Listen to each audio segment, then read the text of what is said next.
Bonjour à toutes et à tous et bienvenue sur les ondes de Radio Foggeek sur YouTube à nouveau. On a vu les X-Men dans les années 90 avec les années 92 et 93 qui ont été des gros morceaux au niveau des intégrales annuelles de Panini. On va cette fois-ci s'attaquer aux sources du mythe par Jack Kirby et Stan Lee en personne à l'époque du début de Marvel, du lancement de toutes les grandes séries. Et on va partir avec l'intégrale de 1963-1964, c'est-à-dire les 2 premières années de vie des X-Men, première mouture. Donc le monde entier les craint. Pour les simples humains, ils sont une menace qui viendra un jour réclamer la Terre pour eux-mêmes. Les Homo supérieurs, les mutants comme on les appelle bien vite, sont une réalité. Ils existent parmi nous, incognito pour la plupart. Mais pas tous armés de mauvaises intentions.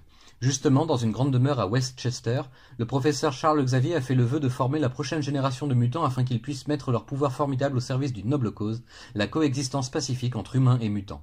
Car il n'existe aucune véritable raison à cette haine entre les deux espèces et Xavier l'a bien compris. Tout est affaire de préjugés et pour lutter contre, rien de tel que des super-héros super entraînés. Voici venir l'équipe la plus formidable du moment. Cyclope avec la rafale optique mortelle, Jean Grey et ses pouvoirs de télékinésie, le Fauve avec sa force et son agilité aussi aiguisée que son intellect, Iceberg et ses créations de glace les plus impressionnantes, et Angel aux larges ailes immaculées. Ensemble, ces 5 adolescents responsables et complices forment les X-Men, une équipe de super-héros œuvrant pour que les mutants soient un jour acceptés dans tout le monde et dans le monde entier sans crainte. Pour cela, ils doivent bien sûr combattre certains des leurs qui envisagent plutôt de prendre le pouvoir de façon violente, comme Magneto, leur premier et plus puissant adversaire. Le mégalomaniaque rassemble lui aussi à ses côtés une équipe de choc pour lutter contre les X-Men, mais leurs défaites s'enchaînent à toute vitesse. Et aussi bien sûr le puissant Colosse inamovible et belliqueux, ainsi qu'Unus l'intouchable, et même Namor, le prince des mers en personne, qui se révèle lui aussi être un mutant après toutes ces années.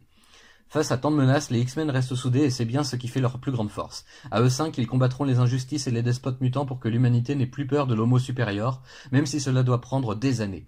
Voici donc les incroyables X-Men pour le plus grand plaisir de vos yeux, mesdames et messieurs, qui pourra donc leur résister. Cette réédition de la toute première intégrale annuelle des aventures des X-Men datant de 2013, à l'occasion des 50 ans de la création de la série originelle, est assortie d'un fourreau cartonné avec un dessin remanié dans un style plus réaliste et plus sensationnel encore. Dans ce tome, vous trouverez donc les 8 premiers chapitres de la série créés et imaginés par Stan Lee et Jack Kirby, le duo à l'origine de tout l'univers Marvel que nous connaissons à présent. Après le succès des 4 Fantastiques, c'est donc vers une nouvelle super équipe que se tourne en 63 le tandem de choc, mais celle-ci, malgré ses qualités et son indéniable effet de séduction de la jeunesse par le vocabulaire, les situations, l'humour, ne connaîtra malheureusement pas le même succès que la grande sœur.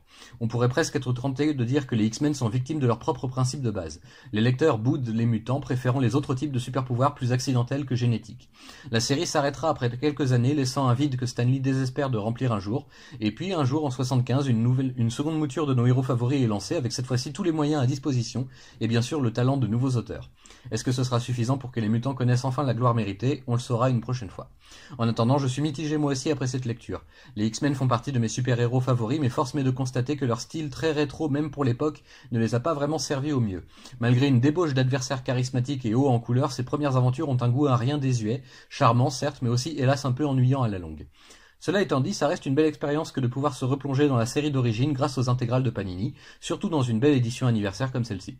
Si comme moi vous désirez connaître davantage le fond des choses, je vous invite à suivre ces chroniques à rebours et à vous plonger dans le charme des années 60, terreau fertile de l'imaginaire. Longue vie aux X-Men et à bientôt, à la prochaine tout le monde.